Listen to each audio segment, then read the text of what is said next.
Hello everybody, welcome back to the Dev Diary. It's been a while since I last had one of these, early December of course.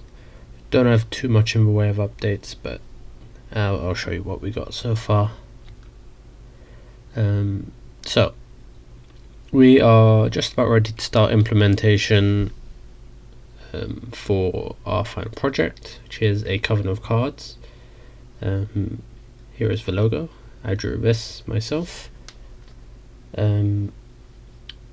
This is it's a horrible game to describe in a few sentences, because it's a roguelike, it's an action adventure RPG, it's a deck builder, it's a lot of things. It's a lot of words that are just elements of the game, but I digress. What I am responsible for in this game is economy design and level design. I'll go into that. Each resource in this game is represented by a playing card. So there's going to be 52 plus jokers resources in the game, and they're all collected different ways. They're different crafting stations, which I'm also in charge of how crafting works. We have 4 crafting stations, and we trying to make sure that these give good variety of gameplay. It's crafting, so it's not going to be the mainstay focus of action combat will be, but at least so it won't get boring. For example, the cauldron, you might have to experiment with recipes. You have the cauldron crafts take time, but you can reduce that time by stirring the pot. And if you leave your potion in the cauldron for too long, then it will spoil. The alchemy station has a chance to mutate your craft, and alchemy is it's a way to equalize the number of resources you have, because in the Covenstead you have ways to generate a large amount of low-level resources. So that'll be the 2s, like the 2 of clubs, 2 of spades. But what will happen when you have 100 of those? Then you're going to need to, have something to do with those. Alchemy takes 4 of any material. So 4 2 of clubs, and it will make a 3 of clubs. You can also go downwards, so you can divide, I guess, but that will be slightly less efficient. So 1 3 of clubs will go to 3 2 of clubs. But the interesting thing with that is that there's mutation. So when you're fusing, there's a random chance that 4 2 of clubs might get you a 4 of hearts. It mutated the suit, and it gave you a bit more.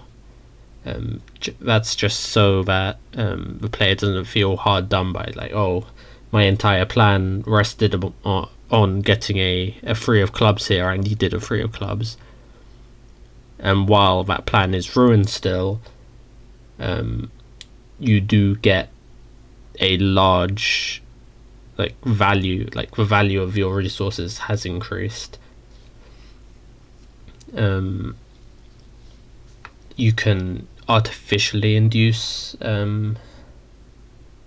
mutations, if you have 2 2 of clubs and 2 2 of hearts, you have a 50-50 chance of getting a clubs or a hearts when you fuse them.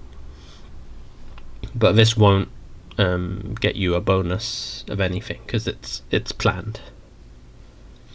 The rituals, they have a modifier slot, so it's a crafting recipe where you take 6 resources and you get something from it.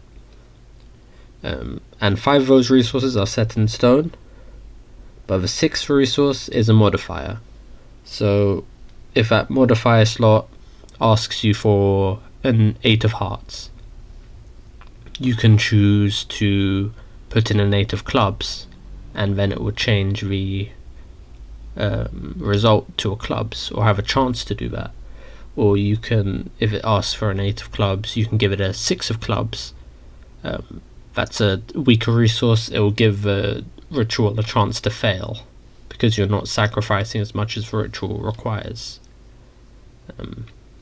The workshop is where we would make like items that can affect the world that the player can use, but that's the newest crafting station. We don't quite know the best way to implement that at the moment.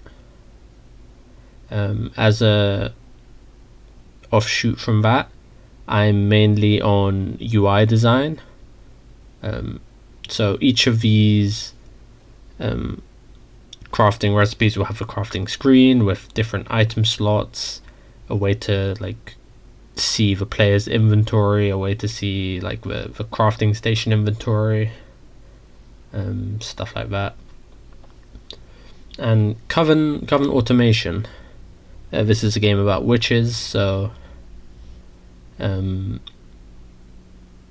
the player will, gather a coven, and these witches will be assigned to these stations, moving resources between stations, being asked to do crafting recipes and stuff like that. And that's mainly for the economy. I'm also on level design, which is going to be my focus for the next week. My deliverables are the first tutorial room for the 26th of January, and I would likely have another dev diary after I've completed that. We're going to be doing it in an isometric style, as seen by this screenshot of Hades in the bottom left. It's an older setting, like medieval, sort of Salem witch trials, latest. Maybe a bit later than this Dark Souls 3 screenshot in the top middle.